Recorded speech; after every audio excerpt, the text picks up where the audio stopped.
Hey there. It is Saturday, November 14th, 2015. As many of you have now heard, last night there was a series of gruesome shootings in Paris. There were some important facts about the event that I thought everyone should know about, and I wanted to take a moment to pass along something I thought was important. So, what you need to know about the actual event. So, witnesses said that they saw victims near the Petit Cambodge restaurant, which is, of course, down the way from where the actual shooting occurred. There were several explosions that took place just outside the Stade de France, where the national soccer team was playing. And of course, the major catastrophe occurred inside of the concert hall, where a great deal of people were killed prior to the police being able to stop it. The EU is rarely prepared for such things, not because of a lack of militarization, but because of a lack of outlook. It's not a way of life. I remember a time many, many years ago where the public opinion from the British military was, why would we ever take that stance? As of now, France has closed its borders, and they have a Facebook safety check page in place that many people are checking in on as of now. Feel free to click the link if you're on the Touchcast to head over to Heavy and read the article. They did a pretty good job amassing all of this information. But it's not really the reason for this. You guys can all find your news in other places. You don't need to come to me for your news. But it was a pretty big deal to me. As I woke this morning, I remember what it was like when 9/11 happened, as so many of you guys do. And when you wake this morning and you look around the world, you don't see terror, you don't see anger, you see countries all over the world taking their national monuments and lighting them with France's colors. You see tens of thousands of bloggers and newscasters and public faces like George Takei coming out and reaching out to the universe and saying, no, no,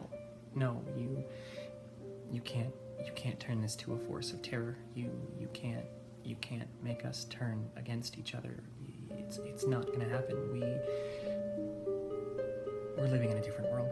We're living in a world which is united by concept and thought and change and growth and family, and you can look at this as an opportunity for fear and hate and sadness, or you can look at the amazing survival of the people all around the world who are being touched by this event, who are coming together and reaching out. This morning I woke to emails and messages and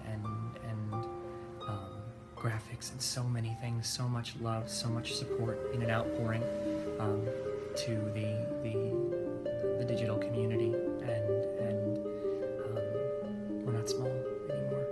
We're not a caged group of people. There's hope now.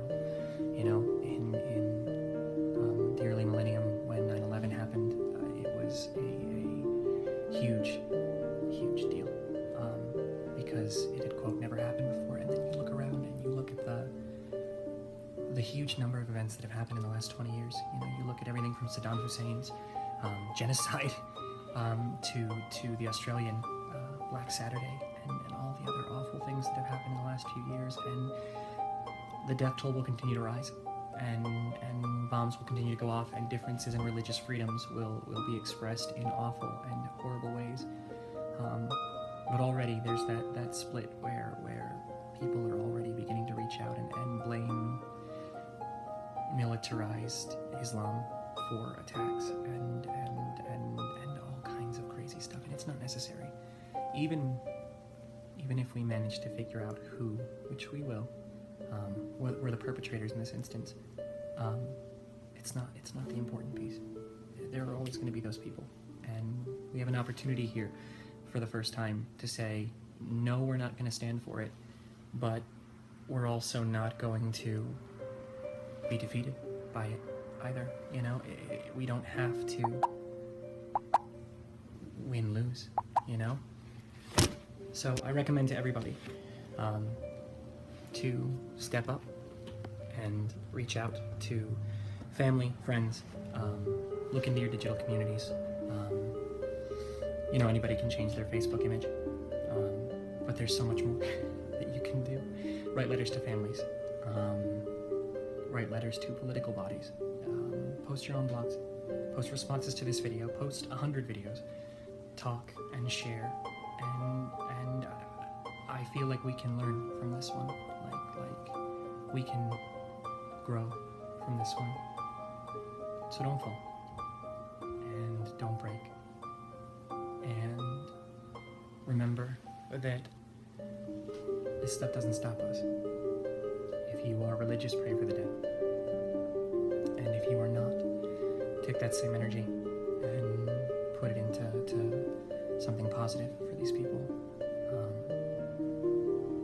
And when it happens again, you'll remember this, and you'll remember what it felt like, because now everybody's been hit, you know? And I refuse to live in a world of fear. We should all refuse to live in a world of fear. So, to everyone in Paris, our hearts go out to you, as they will the next time, as yours did when we suffered.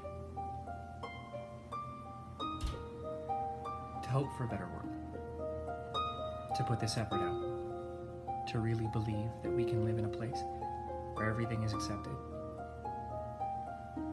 That's worth fighting for. That's worth wanting. The how, the when, the why. That's up to the individual. Just have to figure it out, one day at a time. That's the world I want to live in. What about you? Thanks for watching.